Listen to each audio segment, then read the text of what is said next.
Bismillahirrahmanirrahim. Assalamualaikum warahmatullahi wabarakatuh. Bertemu lagi dengan Miss Helza di mata pelajaran Bahasa Indonesia. Hari ini kita akan review untuk persiapan penilaian akhir semester. Sebelum memulai belajar, seperti biasa kita membaca basmalah. Bismillahirrahmanirrahim.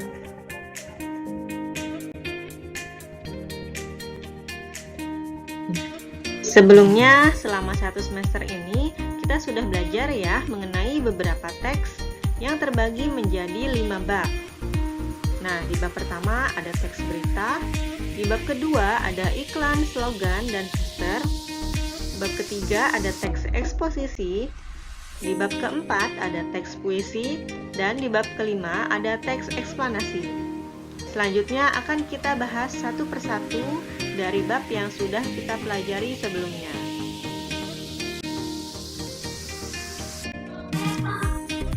Review yang pertama yaitu bab 1 teks berita. Kisi-kisinya di sini ada struktur teks berita dan juga unsur adik Simba pada teks berita.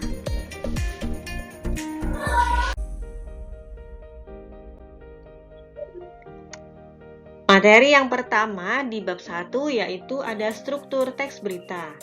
Nah, kita ingat-ingat kembali struktur teks berita itu ada apa saja.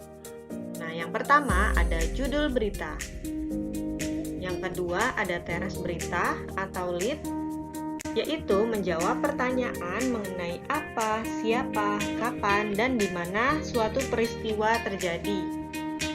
Struktur yang ketiga yaitu tubuh berita atau body, di mana bagian ini menjawab pertanyaan mengapa dan bagaimana peristiwa tersebut terjadi. Terakhir yaitu ekor berita. Pada bagian ini sebetulnya datanya tidak terlalu penting, hanya memberikan kelengkapan dari berita yang ada. Ya, materi berikutnya yaitu unsur teks berita atau nama lainnya adik Simba. Adik Simba itu apa? Adik Simba itu kepanjangan dari pertanyaan apa, di mana, kapan, siapa, mengapa, dan bagaimana. Maksudnya, dalam suatu teks berita itu mengandung kalimat-kalimat yang merupakan jawaban dari pertanyaan adik Simba ini. Nah, adik Simba itu apa? Nah, apa itu untuk menanyakan suatu kejadian. Apa yang terjadi? Di mana menanyakan lokasinya atau tempatnya. Tempat kejadian itu di mana? Kapan menanyakan waktu kejadiannya. Kalau siapa menanyakan orangnya atau korbannya atau pelakunya atau siapa yang terlibat dalam suatu peristiwa. Nah, pertanyaan mengapa itu menanyakan alasan. Mengapa bisa terjadi? Nah, untuk unsur yang terakhir yaitu bagaimana menanyakan cara atau proses yang terjadi dari peristiwa tersebut itu bagaimana. Nah, jadi kemungkinan untuk soalnya itu berhubungan dengan adik Simba, berarti nanti kemungkinan ada satu cuplikan teks berita, lalu kalian tentukan teks tersebut mengandung unsur pertanyaan apa. Apakah itu pertanyaan apa, di mana, kapan, siapa, mengapa, dan bagaimana. Lanjut, di bab 2 ada iklan, slogan, dan poster. Kisi-kisinya yaitu ada kebahasaan, yang kedua jenis, sasaran, dan tujuan iklan. Kita bahas setelah ini.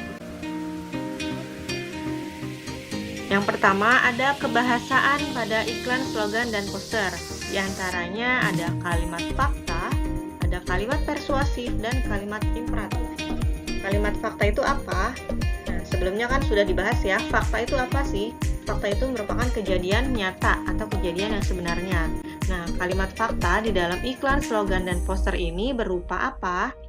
Berupa di antaranya misal nama kegiatan, nama produk, waktu kegiatan, dan lain-lain. Jadi yang berhubungan dengan sesuatu yang bersifat nyata. Nah, untuk bahasan yang kedua yaitu kalimat persuasif. Kalimat persuasif itu kalimat yang mengandung ajakan atau imbauan. Misalnya ada contoh ayolah, marilah, dan lain-lain. Yang ketiga yaitu kalimat imperatif. Imperatif itu apa? Kalimat perintah. Bedanya apa dengan kalimat persuasif? Kalau kalimat persuasif itu mengajak tapi secara tidak langsung, sedangkan kalimat imperatif memberikan perintah secara langsung. Contohnya, gunakan air seperlunya. Nah, itu namanya kalimat imperatif.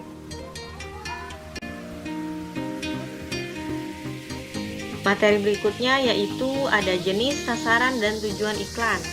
Nah, sebelumnya kalian sudah belajar ya, di video juga sudah disampaikan ada jenis-jenis iklan, slogan, dan poster.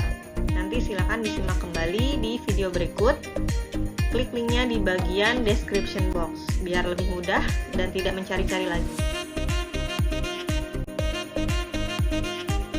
Lanjut ke bab 3 yaitu ada teks eksposisi. Nah, kisi-kisinya di sini ada kalimat utama, gagasan utama, dan kalimat penjelas. Yang kedua ada struktur, dan yang ketiga ada kebahasaan pada teks eksposisi. Selanjutnya kita bahas satu persatu.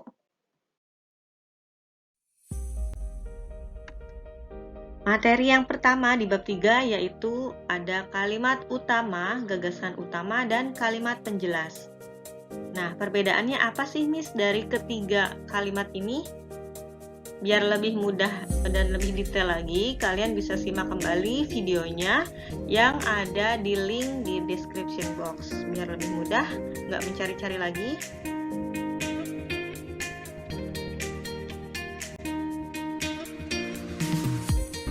Materi yang ketiga di bab 3 yaitu ada struktur teks eksposisi. Nah, strukturnya yaitu ada tesis, argumentasi, dan penegasan ulang. Nah, untuk detail dari setiap struktur ini nanti silakan disimak kembali video yang sudah Miss berikan sebelumnya. Biar lebih mudah, nanti kalian tinggal klik linknya yang ada di description box. Nah, materi yang terakhir yaitu kebahasaan pada teks eksposisi.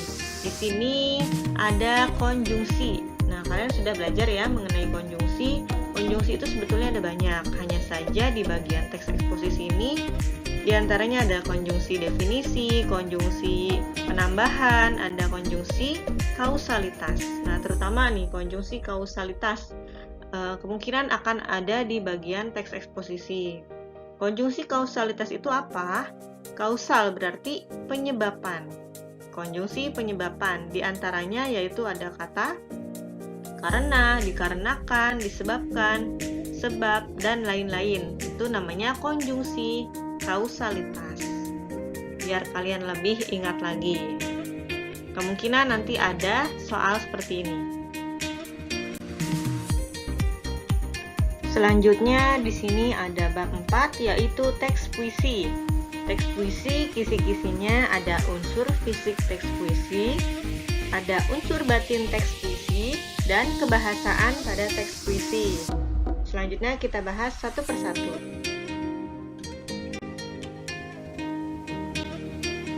Baik, untuk materi pertama di bab 4 ini yaitu ada unsur fisik pada teks puisi.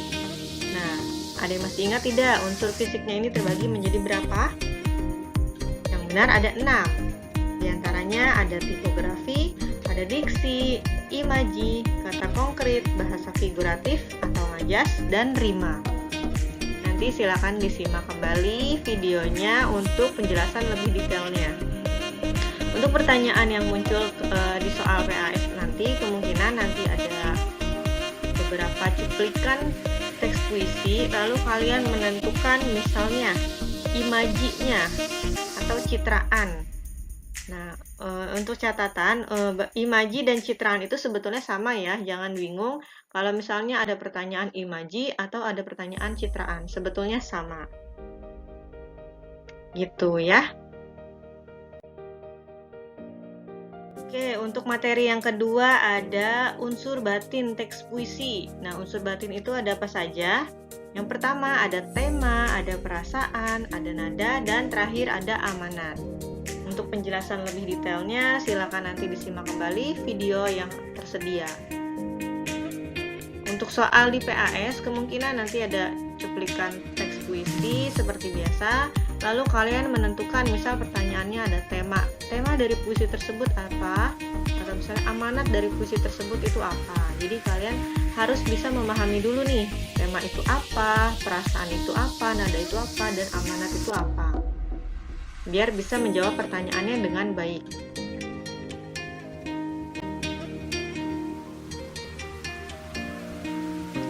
Oke, untuk materi terakhir di bab teks puisi ini yaitu ada kebahasaan pada teks puisi. Nah, kebahasaannya itu ada apa saja? Yang pertama ada makna konotasi, makna denotasi, dan yang terakhir ada majas atau gaya bahasa. Nah, kalian pasti sudah belajar ya untuk makna konotasi, denotasi, dan majas ini. Tapi masih ingat tidak dengan pengertiannya? Makna konotasi itu apa? Makna yang bukan sebenarnya atau makna istilah gitu ya. Makna denotasi kebalikan dari makna konotasi, yaitu makna yang sebenarnya. Jadi kemungkinan nanti ada pertanyaan, makna konotasi atau makna denotasi dari kata tersebut apa gitu. Lalu ada juga soal mengenai majas. Majas yang sudah dipelajari itu ada apa saja yang mesti diingat? Biasanya itu kebanyakan ada personifikasi, ada simile, ada ironi, hiperbola, dan lain-lain. Nanti kalau misalnya masih lupa-lupa lagi, silakan disimak kembali videonya. Nanti linknya cantumkan di bagian description box. Bab terakhir yaitu bab 5 teks eksplanasi. Kisi-kisinya ada struktur dan pola pengembangan teks eksplanasi. Nah, kita review kembali untuk materi ini. Materi pertama di bab 5 yaitu struktur teks eksplanasi. Masih ingat kan strukturnya ada berapa? Nah, di sini ada nih. Struktur teks eksplanasi terbagi menjadi 3. Ada pernyataan umum, deretan penjelas, dan interpretasi. Nanti silakan simak lagi videonya untuk penjelasan lebih detail. Untuk soal yang ada di PAS, biasanya ada satu cuplikan atau satu paragraf teks eksplanasi, lalu kalian menentukan apakah teks tersebut merupakan struktur bagian pernyataan umum atau deretan penjelas atau interpretasi. Makanya kalian harus memahami dulu ketiga struktur ini, biar bisa menjawab soalnya dengan baik.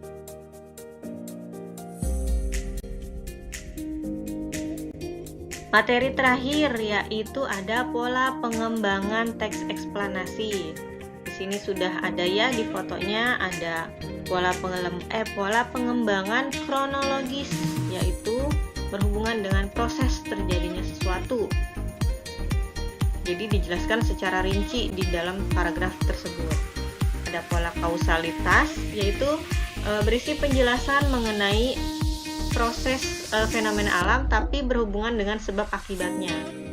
Ada lagi sebetulnya satu pola pengembangan, yaitu pola pengembangan definisi. Definisi itu apa? Berupa pengertian ya. Jadi yang ada di dalam teks tersebut merupakan pengertian-pengertian dari suatu fenomena alam. Kemungkinan nanti ada pertanyaan seperti itu. Silakan dipahami perbedaan dari ketiga pola pengembangan tadi.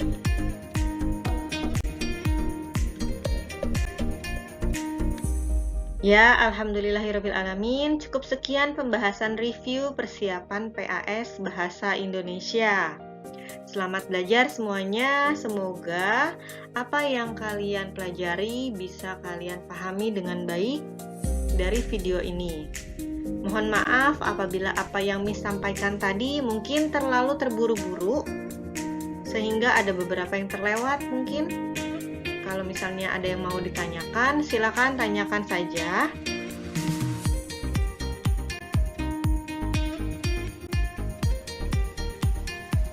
Ya, terakhir Miss harap kalian bisa belajar sungguh-sungguh untuk persiapan PAS nanti. Miss doakan semoga saat PAS berlangsung Allah mudahkan kalian untuk menjawab pertanyaannya. Mudah-mudahan juga hasilnya merupakan hasil terbaik dari apa yang sudah kalian lakukan.